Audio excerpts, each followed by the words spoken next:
it's time to say goodbye to Dandong.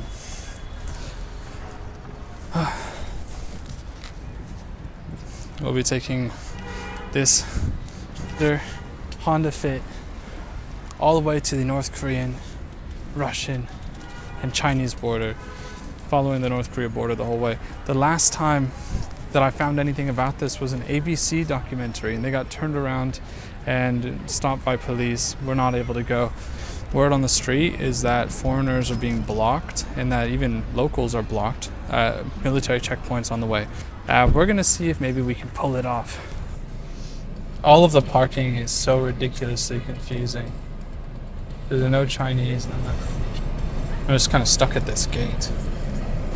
I'm getting sent back. Apparently we need permission to leave. Everything is always a little bit more difficult, especially as a foreigner in China. Everything's fucking complicated. Okay, time to go. Problem solved. Bye bye, Dandong. I got come upon a weekend street market. Oh, let me through, please, for the love of God.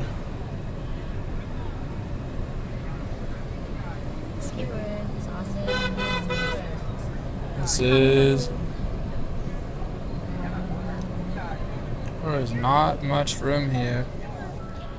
My goal over the next 4 videos is to drive across the entire length of the North Korean border through one of China's most restricted regions without getting turned around or stopped by the authorities.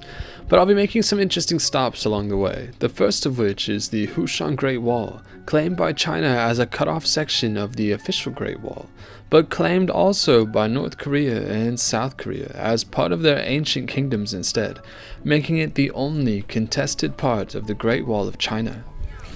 Behind me is the Hushan Great Wall. Not necessarily the same Great Wall that China is normally associated with. And it just so happens to be China's most controversial Great Wall. And it may not be China's Great Wall at all.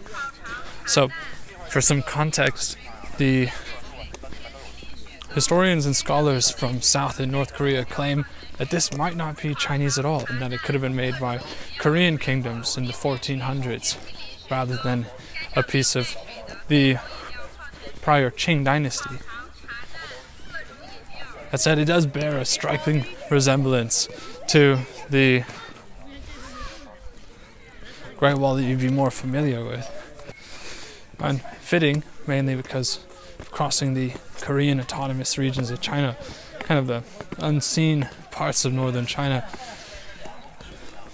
It'd be a shame not to go to the hypothetically Korean Wall.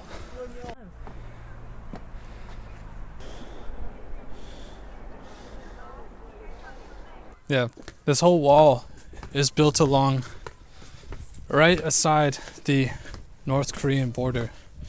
You know, Aiden claims that maybe it's a Korean wall, but the historians that claim it use some old literature where they suggest that the Korean kingdoms had built it in the 1400s.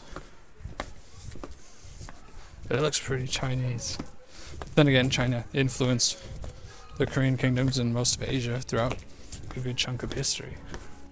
Now, seeing the contested Great Wall is interesting, of course. But to be honest, the main reason we're here today is that this wall is directly on the North Korean border, with nearly all southern sections giving a very rare glimpse into the world's most restricted countryside. This is steeper than the Great Wall is. But at the top you get a vantage view of the North Korean side. So maybe that's worth it.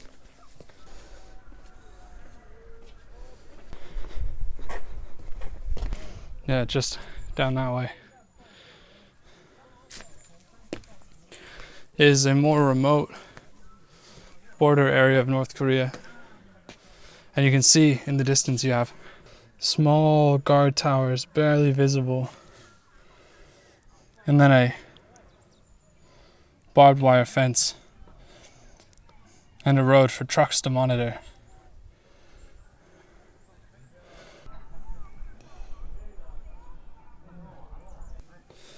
Ooh, Would you look at that? The stairs get smaller. I don't think on camera it reveals just how fucking steep these stairs are. It's more like a ladder. Moments like these remind you how badly you need cardio. One of the most outwardly distinguishable traits is all of this farmland is drawn out the old-fashioned way. Yeah, you can just see day laborers, some bicycles, shoveling dirt right on the border wall. And then there's the guard tower just behind it. If any of these people wanted to defect, it would probably be no good for them. And if they came over anyways, China would just send them back, and then they'd be executed back home. So not a lot of incentive to cross that border.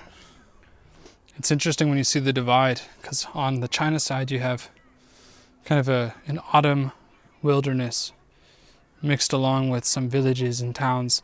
But on the Korean side, you have what's supposed to be idyllic farmland. I probably can't show this, but some of the toilets up this far are fucking abysmal. Look at this. It's literally just a hole in the ground, but it's not even a proper hole. It just rolls down the hill. If you have anything pretty foul, but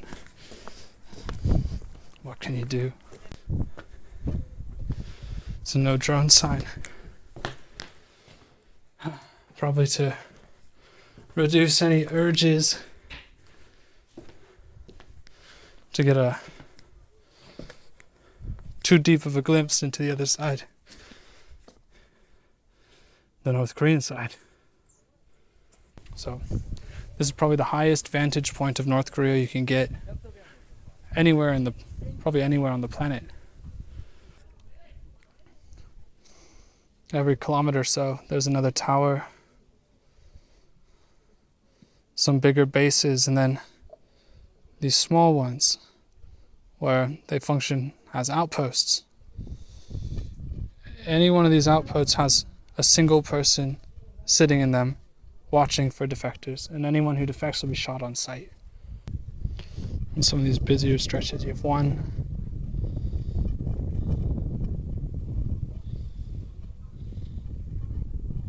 2, 3,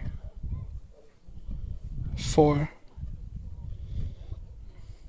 lined up every few hundred feet.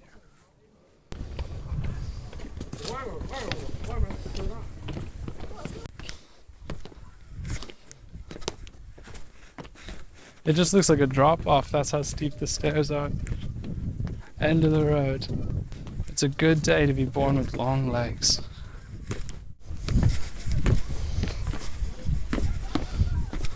Never too far from another surveillance camera. Do it together. Should I try another soy face thumbnail up there? Captioned, North Korean girls are hot, all caps. Almost died.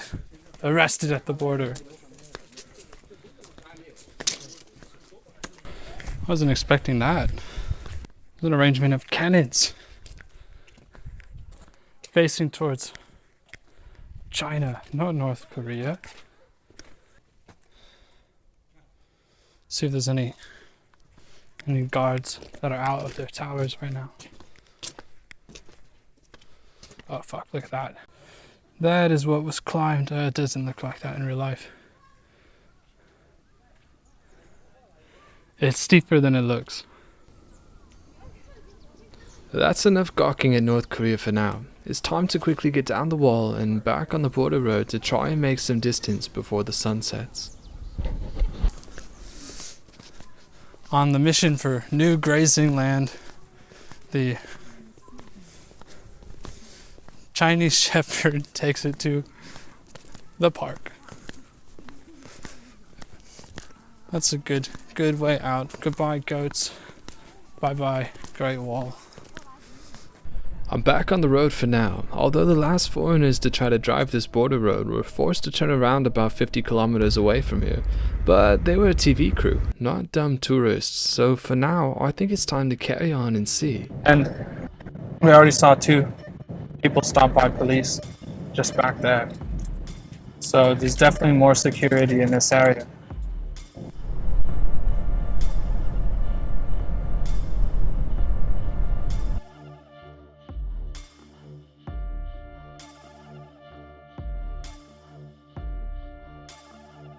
Stopped and got gas, but unfortunately it's a little dark, which means gonna get off the border for a few hours to make sure we stay on a proper road.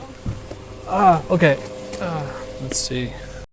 My idea to find a faster road was a failure, so we're going to stay on the North Korean border for another few hours of night driving, which was less ideal than expected as we're entering deeper into more rural parts of China, which meant rural roads. Maybe too rural, actually, for my 4 inches of ground clearance on the Honda Fit. Alright, this is our first police checkpoint. Let's see how it goes. Police checkpoint for the North Korean border.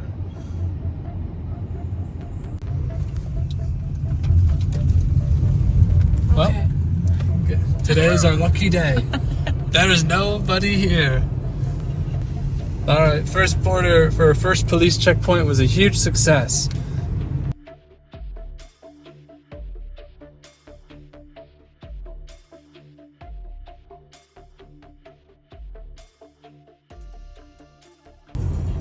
And oh my god, those are big potholes. We're not taking this road.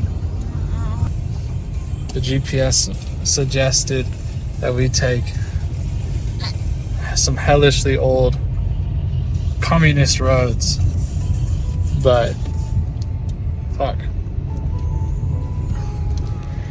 It's kind of interesting because the North Korean border is more lit up than the Chinese one, but most of them are just lights for the border patrol so they can see people who try to escape. Only a few more painful roads later, we arrived to our first stopping point, the little-known city of Ji'an. And we arrived so late that I even forgot to film an outro. But anyways, join me next time, where I continue my journey across the North Korean border.